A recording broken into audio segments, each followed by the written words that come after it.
Hello, everybody. Welcome back to the Star Power channel. I am here in my room. Today we have an interesting game called Mushroom Oasis. I haven't gotten to know anything about the game, just there were very good reviews on itch.io. So we're going to try it out and see what it's all about. So let's get into it. All right, well, here we are in the game. Seems very peaceful, but the beginning of the game actually said there's a small content warning for small jump scares. So, let's get into this. Hopefully it's not too bad. I don't think it'll be too bad. What's your name? I'm gonna go Star. What's your cat's name? I don't have a cat, but I'll put my dog's name. Chella. Chella's been missing for a while. Damn it! Already lost her. Okay, well. She was an indoor cat, but had a tendency of a wild cat on a mission trying to leave whenever the door was open. You know, I should have put my dog Charlie. He was a lot more like this. But it matches because so Chella's a girl, so. Catios and playtime just wasn't enough for the little missus. I figured she'd come running if I left out some food by the porch. 3 days later, still no cat. I tried everything I could think of. Asking around the neighborhood, putting up missing cat posters. Sadly, nothing came from my efforts. I couldn't search for her during the day since I had work keeping me occupied. There's only so many hours in an evening I could yell around the streets looking for her. There's only one place I could think of that she might have ran off to. The woods by my house, right across the street. I've definitely caught her eyeing the birds and squirrels that ran alongside the perimeters from the front window, her teeth clicking in excitement. I was no outdoorsy person by any means. In fact, the thought of going in there scares me. But I had to find her, or at least try. The first weekend that came around, I packed up some water, Chella's favorite treats, and a compass to be safe. I wasn't sure where to even begin looking for her, so I started walking in a straight line, calling out her name every few steps. It certainly didn't take long for me to realize I was way in over my head. Oh, the sound effects. Why did I think this was a good idea? It was hard to find my bearings within the surrounding trees. I didn't want to admit I was lost, at least not yet. It's been hours. I'm so lost. I don't even know why I kept searching even after the moment I'd realized that. Why did I think this was a good idea? Hunger had been gnawing at my stomach for a while now, having missed breakfast and lunch altogether. The heat and humidity from the afternoon sun was unbearable, but the cooling air did nothing to soothe me. Even if I were to head home, I couldn't even pinpoint where that was. What do people even do in this situation? My feet hit something soft, just jutting out of the ground. Ack! My hands shot out as I lost my balance. My feet clumsily tried to find purchase as I wobbled backwards, arms flapping. This guy really be falling like... Poof! What? My shoe had landed smack dab in the middle in a circle of mushrooms, the brunt of it causing a wispy cloud to erupt from the cluster. I stuck my nose in my elbow to avoid breathing it in. Smart. That is, the nose is actually the elbow is actually a neutral point for senses, for your sense of smell. My mom used to work in this one company, and they worked with like perfumes and stuff. And as I was there, like a bring your child to work day, they sprayed perfumes and stuff. And once you smelled the first one, obviously the next one would kind of mix with that. So you don't want to do that. So you want to smell into your elbow, and it actually neutralizes your sense of smell. So that's a good idea. Little survival tip. I couldn't differentiate one tree leaf from another for the life of me, but I'm pretty sure humans aren't supposed to inhale whatever the hell this was. It smelled strongly of rotten wood and wet dirt, even as it cleared. Something shiny quickly caught my attention. I stooped down to pick it up, gasping under my breath. It was Chella's collar, covered in whatever the hell these mushrooms released. I looked around desperately for any signs of her. Chella? Chella! I coughed from inhaling some of the remaining dust floating in the air. I should really steer clear from this. Pocketing Chell's collar, I retreated carefully until I could breathe again. Stepping back, I could still smell it. It must have stuck to my hair and my clothes. A quick once-over confirmed my suspicions were a slight cringe. A thin yet generous coating of it covered my sleeves and jeans. I leaned against a tree, dusting off my clothes in a naive attempt to get the dust and smell out. To no avail. If anything, it felt like I was breathing in more of it. What used to be musty now turned sweet, and I found myself inhaling even deeper, trying to pinpoint the smell. Cucumbers? It smelled like fresh cucumbers. A tingly feeling crept up my hands and neck, pinpricks spreading across my limbs as a strange heat reached my face. I started to feel drunk and woozy. My senses were numb. It should freak me out, and yet a strange comfort washed over me. I should lie down. Right now, in fact. My legs gave out from underneath me, my body toppling over at an awkward angle. I laid there and stared and stared and stared. It was nice here. A peaceful calm. The perfect place for a nap, even. Uh-oh. Uh-oh. My eyes grew heavy as I swam in and out of consciousness. Yeah, a nap sounds really good right about now. Of ASMR, I don't know if you guys are noticing this. Oh no. Sorry this happened to you, little guy. By the will of the forest, may you rest in peace. Wait, a human? How'd you end up all the way out here? Still breathing, too. Ah, jeez, I can't leave you here. What should I do? I woke up with a jolt. It was warm, but comfortably so. I could feel the weight of a blanket on me as I tried to sit up. I couldn't. I couldn't move my body. My fingers twitched uselessly at my sides as my eyes darted around in panic. Glancing about, I could see the interior of a cabin, or at least the ceiling of one, and couldn't see much past the corner of my eyes. Where was I? How did I get here? A desperate feeling rose in my chest. I had to leave. Right now. This was wrong. Wrong. Wrong. I wasn't meant to be here. I could hear the crackling of a fire nearby, like the source of warmth I had felt on waking up. I could also hear footsteps approaching. Oh, finally. Okay, I was wondering, like, when am I gonna actually, like, be choosing something? Pretend to be asleep, stay awake. Alright, pretending to be asleep is my thing. Always. I shut my eyes quickly, hoping they hadn't noticed. I slowed down my breathing, willing my face muscles to stay still. From beside me, someone chuckled softly. Oh, come on now, Firefly. I can sense you're awake. Let me see you. Oh, hello. I fluttered my eyelids, straining to look at the person approaching. My eyes widened as I took in their appearance, the protrusions from their forehead catching my attention. Not to mention the green skin. The stranger didn't sense my unease as they heaved a sigh of relief. You're awake! You're awake! That's good! Very, very good! How are you feeling? I blinked. Oh! Sorry, I forgot about that. Here. The person held a cup to my lips, a strong, sweet smell coming from the rim. A gentle hand grabbed my chin to open my mouth. I couldn't even move to resist. Don't worry, it'll help you feel better, I promise. Drink up. As the liquid hit my tongue, all I could feel was a vague sense of heat. As I kept drinking, taste and texture returned, the sweetness of berries and chamomile coating my taste buds. I could even detect a hint of mint. I lifted my head, finally, hands fisting at my sides as I propped myself onto my elbows. The person kept a steady hand on my chin, careful not to pour in too much in case I choked.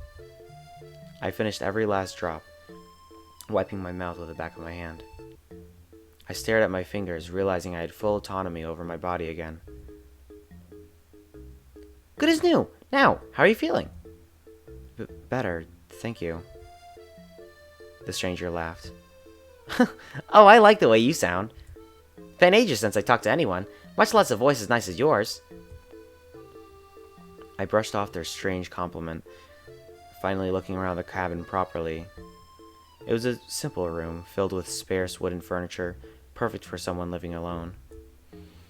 An open archway to the right led to what I assumed was the kitchen. Across from it, a door was closed shut. Possibly the bathroom? The stranger was comfortable and staying silent, observing me as I looked around. Though with their hat off, their horns and ears were impossible to ignore. And their eyes are very easy to ignore because their hair is completely covering it. They tossed their hat onto the bed, scruffing their hair and making it even messier. Sorry, but what are you? Huh? Oh, I didn't introduce myself, did I?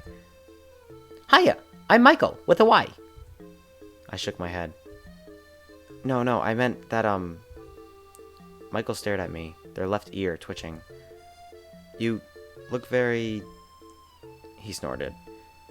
Ugly? Off-putting? No, just different. Different, huh? You're just being nice. Well, then explain yourself. I mean, that's kind of rude, isn't it? I pinched the bridge of my nose, exhaling slowly. Sorry. It's been a long day, is all. I should be thanking you. If it helps, it's a skin condition? Is that what you humans call them? The way he said it didn't sound confident. And the ears? Genetics? Right. And I assumed the little... I waved vaguely at his horns and antenna. Those things are just cosplay to complete the look? Would that make a convincing argument? I squinted. Maybe.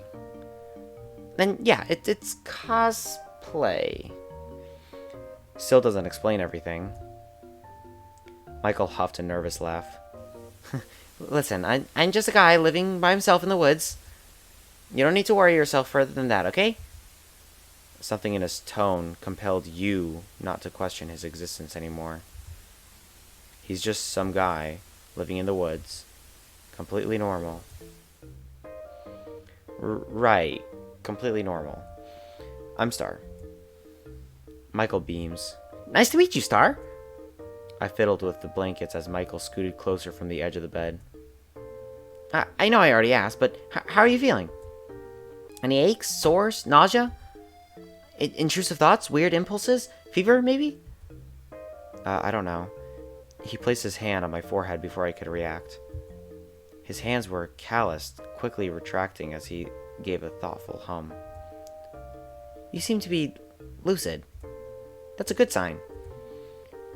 Great? Wait, like lucid dreaming? Is that what we're doing? I was about to comment on his strange features when they reminded me of a cat's. My cat. Your cat has antennas? Oh, shoot. Sorry if this is out of nowhere, but have you seen a cat around these parts? Her name's Chella. She's a sweet little thing, about this big. Skittish, but she can approach strangers if she needs to. I pulled out my phone to show pictures of her, only to find it missing from my back pocket. Wait, where's... I haven't. Huh? Your Chella. I haven't seen it.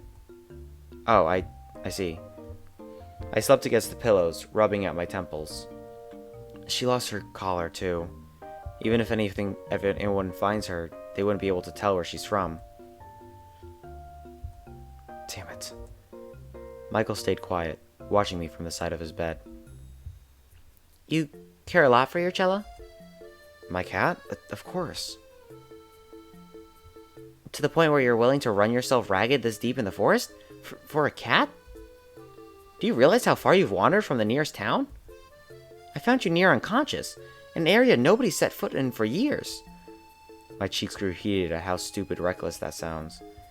I mean, anyone would, for something they care about, right? Michael eased up, shoulders relaxing. He rubs his chin a moment, as if contemplating something serious. Something they care about, huh? huh? He finally tips his head at me with a smile. It's cool to see someone willing to go this far for a small critter. Not a lot of people come out this far, not even people searching for their lost cats.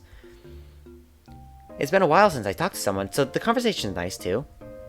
I think I'm starting to like you, Star. Thanks. His smile widened, but something about it was off. He was showing too much teeth, and it felt stiff. I rubbed my neck, trying to think of something else to say. Can I ask you, how did I get here? Oh, like I said, I found you in the woods, not far from here. Oh, jeez, really? I knew I was tired, but I couldn't have possibly... I did step in something important. Familiar pinpricks crept up my skin. Home. I need to go home. Michael stiffened as he grabbed my shoulder. Never mind that. You've fallen unconscious from heat stroke. Heat stroke? No, that's not what happened. I wasn't... I was fine up until... Michael shook his head insistently, leaning close. No, Firefly. You weren't fine at all. If I hadn't found you when I did, well, who knows what could have happened. There's dangerous wild animals in these woods. Bears, for example. They could have snapped you right up. Bears? No, he was right. You've always heard news of bear sightings around the neighborhood. Not to mention many warning signs you'd seen by the roadside on your expedition in search of your cat. And to go in the woods without bringing any water? Passing out from heat stroke of all things. How could you have been so stupid? I shook my head, brain too foggy. He sounded confident, so why should you doubt him? Well, if it means anything, I'm glad you were there. Michael relaxed, hand on his lap once more. He grinned at me. So am I, Star. I'm definitely glad I found you. His eyes were fully hidden behind his unruly hair, but I couldn't help feeling how intensely they were fixated onto me as he said that. Yo, Michael! Back it up! Back it up! The hairs on the back of my neck stood. Sure. Without a distraction, I've only just realized how uncomfortable I was sitting still.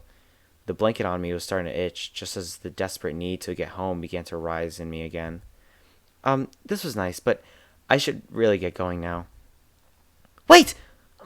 My host jumped from the bed before I could. I mean, you can't. I can't just let you wander around in the woods this late. Please, stay a little bit longer. But Michael, Come! He grabbed my hand and led me across the room. We're in the kitchen now. We stepped into the kitchen, a fragrant smell of cooked potatoes and meat hanging in the air. 2 plates had been set out as a small circular table, complete with utensils and mugs of tea. I wasn't expecting guests today, so the food is nothing fancy, but join me for dinner? He looked so hopeful, ears drooping. You'd feel so bad if you had to say no. Fine, we'll say yes. We'll have some dinner. I'm a nice guy. I got it. If someone's making me dinner, Michael's jaw dropped for a second before he quickly recovered. Yes, of course. Here, come sit still. I'll serve up a cottage pie in a minute. I sat as instructed, my stomach rumbling. Something fierce as a smell was the only thing I could focus on. Yes, this was definitely the right choice. What was so important that you had to leave so soon? Your cat? The outside world can wait. That's nice. You could stay here and enjoy my company. Oh, actually, I should ask, are you okay with meat for dinner? I could make something else for you if that's not your preference. I'm okay with meat. We're chilling. Oh, okay. You'll be having the same dinner as me then. Michael pattered around the small kitchen with an almost giddy excitement. Oh god. He put on a pair of knitted oven mitts, humming as he stooped and pulled out a steaming tray of pie from the wood stove. That sounded like a microwave, not a stove. The smell, it filled out the kitchen in an instant as he brought it to the table, my stomach rumbling louder in response. I'm sure Michael could hear it, but he just smiled as he served up our portions. All right, Michael, you're looking at me a little too dreamily. Take it easy, buddy. Take it easy. He discreetly cut me a bigger piece, which I was grateful for. It looked so good. My mouth was watering, unsurprising considering the fact I hadn't eaten all day. Careful now, it's still hot. It was fair advice, but I didn't wait more than 2 blows before biting into my first forkful. Nah, not me. No. I wait like 5 minutes. Sometimes put it in the fridge, let it cool down like that. It'll go faster. But nah. I'm not good with hot food. Ah! It was definitely way too hot to eat straight from the oven. Michael kept a polite expression, the corner of his mouth lifting as I panted with the piece still in my mouth. He's probably doing that. He gave me a few seconds to recover, elbow planted on the table. Is it good? I nodded vigorously, even though my buds were burning. I couldn't taste anything. He laughed. I slowed down, hands on my mouth, as Michael poked his fork into his own slice. I tentatively blew on the bite to make sure it was cool before taking another bite. He was right. The second bite was a lot better. The seasoned potato crust was nice and crisp on top, cheesy and creamy in the middle. The savory meat filling was well cooked and bursting with flavor. Every bite felt like home. My host watched me enjoy the meal from across the table. Do you like it? Yeah, this tastes amazing, Michael. He flushed from the compliment, rubbing the back of his neck. I'm glad. I like to think of myself as a decent cook, but I've never been able to get anyone else's opinion on that. Do you like baking in particular? Not always. I usually go for simple dishes with any ingredients available. I nodded amicably, even though it didn't say much else. I was more focused on scarfing down dinner, which thankfully Michael didn't seem to mind. The overall atmosphere was nice and homely, and I could hear Michael tapping his feet underneath the table. I guess he was happy to have someone stay for dinner? It did seem like he lived alone, judging from the surroundings in his cabin. So... He perked up instantly, his focus solely on me. What made you want to live all the way out here? The place seems very isolated. Oh. Well, when you look like me, it's kind of easier to just live out of sight from everyone else. A pang of guilt shot through my chest. I was giving a hard time about how he looked, too. He must have sensed it clear as day on my face. Not that you're one of them. You've actually been nicer than most. Though I wonder if... His smile turned strained. Never mind. My point is, it's better here than anywhere else. Why don't you try the tea, Firefly? Why are you calling me Firefly? It's such a random nickname. He seemed uncomfortable now, easing into a different topic. It's probably best to follow along. Oh, sure. I reached out towards my mug, only to push it off the edge with my clumsy fingers.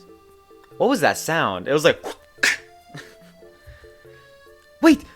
I bent over the side to grab it, fully expecting it to fall just out of reach and land on the floor into broken pieces. It never did. Oh, that's why, because something caught it, yeah. Instead, a long green appendage was twisted around the ceramic mug, securely keeping it in place. Not even a drop had fallen out. Why is it this music? He just has a tail. My eyes trailed along the length of it as I pinpointed that it came from behind Michael, the rest of it partially hidden behind his cardigan. Yeah, he has a tail. That's alright. He's already got horns and ears. Like, come on now. Michael, is that yours? Michael buried his face in his hands, the strange appendage from before lowering to his side, mug in tow.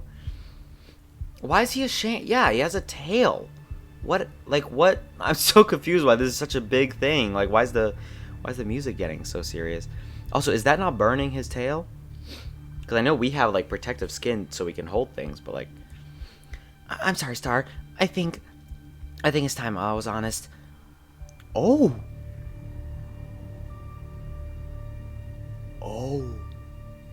He lifted his head, fingers carting back his hair to reveal his eyes. I mean, again, he's already a monster. That's just the classification. I'm not calling him, like, a beast or anything. But he's already like a monster with the ears and the horns. Now he's got a tail. Like, It shouldn't be that surprising. I think it's because of the black eyes. Whenever I see like black eyes where it should be white, like that's like, ew. I froze as multiple pairs of irises stared right into mine, before darting to the side and avoiding my gaze. I know it's a lot to take in, but this is the real me. Please don't be scared. Remain calm. We're fine. I don't know why people would freak out. We're fine. We're chilling. My grip on the kitchen utensils tightened. Why? I said I'm chilling. He looked freaky, yes. It felt unsettling every time he blinked those eyes in succession, even when he wasn't looking at me. But he also looked sad. I swallowed thickly. I'm not scared. Michael's many pupils blew wide, dilating with an excited wildcat, or like an excited wildcat. It sent a shiver up my spine. Okay, maybe just a little bit scared. Sorry. He hastily grabbed an empty plate to hide behind it, shoulders scrunched up behind despite his stature. Couldn't he just put his hair back down and cover his eyes? Would it help if I just hide it? I could fix my hair like before, if that's what you prefer. His voice was muffled behind the ceramic barrier between us. It was kind of endearing. I slowly reached out to touch his hand, the slight brush of my fingertips making him jump in place. Michael? Yeah? Can you put that down? He slowly lowered the plate. His eyes were still darted to the side, avoiding me. How did his hair do that now? It's still down, but now it's parting so we can see his eyes. It's not how hair works. Can you look at me? This is like me. Oh. Don't look at me like that. Sorry, I just got caught up in your eyes. Okay, whoa. No. I'm not interested. This was so awkward. His hands were shaking. I looked down at the mug floating next to him, hanging on for dear life.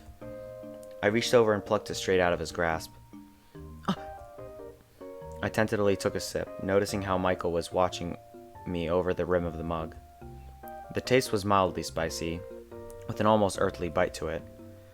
I recognized it instantly as ginger tea. It almost room temperature, but it's still pretty good. Huh? You wanted me to try the tea, right? I like it. Thank you. Oh, I'm glad. Michael relaxed back into his seat, following my lead as I picked up my fork once more. The silence didn't last long as Michael fidgeted. Are you really okay with this? With me? I gave him a once-over, really taking in his features.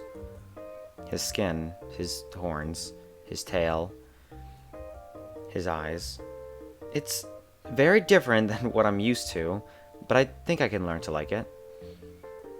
Is that weird to say? I mean, you're not bad to look at. It's actually kind of, Damn it. What do I say?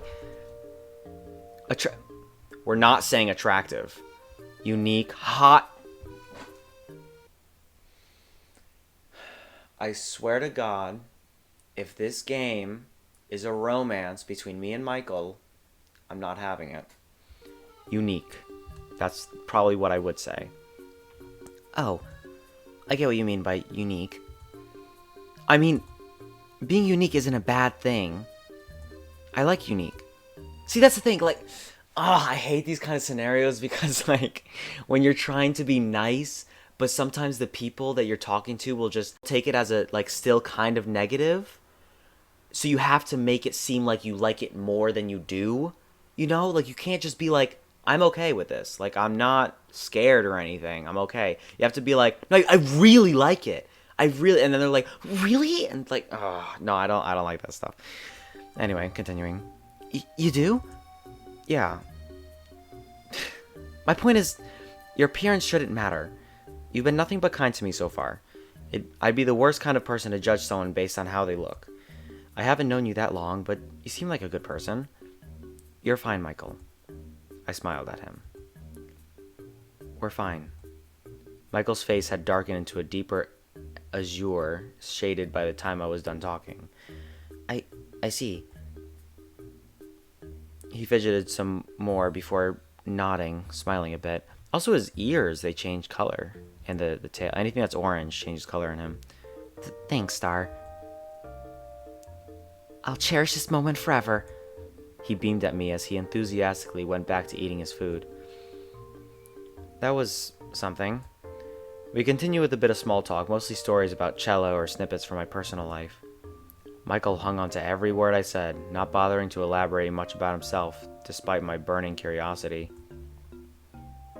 I could tell he was extremely insecure about his appearance, so it's probably best I keep my questions to myself for tonight.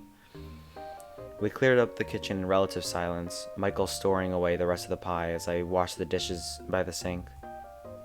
Being out here in this remote cabin, I wondered how he had running water. True. Maybe I'll ask him later. So, thanks for dinner. No problem. Oh, and please take the bed for the night. But you're my guest and I'm the host. Take the bed, okay? Thanks, Michael. I'll leave first thing in the morning. Michael got quiet, staring at the floorboards. With his hair out of the way, I could finally read his expressions. He did seem upset. Is that okay? I need your help, obviously, but I'd have to get going at some point. His tail flicked behind him. Yeah, I'll bring you home tomorrow morning. I heaved a sigh of relief. Thanks, Michael. I'll see you in the morning. Yeah. Good night, Star. Good night, Michael. He seemed really happy about being able to say that. I plopped myself down onto Michael's bed, getting comfy beneath the blanket. Michael was gathering some blankets of his own to make a makeshift bed on the floor in front of the fire. He had an impressive collection of knitted items, a comfortable nest forming in the center of the room. My eyes trailed after his tail, now out in the open as it flicked and swayed, kind of like a cat. I miss Chella. I don't know if they're trying to allude to Michael being Chella. That'd be a crazy twist. Now with a full stomach, dozing off came easy. I didn't even realize how tired I was. I listened to the gentle crackling of the fire, my vision darkening. Oh, we're getting sleepy. Oh, hi.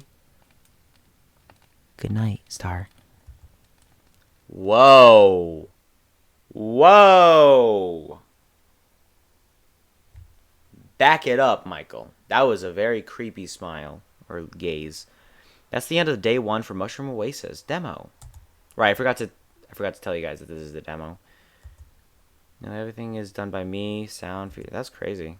Yeah, this guy did like everything except for like the soundtrack. Cool. Well, that was Mushroom Oasis. Very interesting game. Not as much a game. It was really just like telling a story. I hope you got some good rest if you decided to use this video to go to sleep. But it was a very interesting story. I kind of liked it. The characters were very nice, like good design. The story moved along pretty swiftly. The sound design was also really good, especially for like sound effects and things like that. There's only like 1 or 2 where I was like, odd choice of sound. But if you guys want to see me play the full game when it comes out, let me know in the comments below, and I'll be sure to do so. With all that said, thank you all so much for watching, and I hope you have an amazing rest of your day. Star Power out.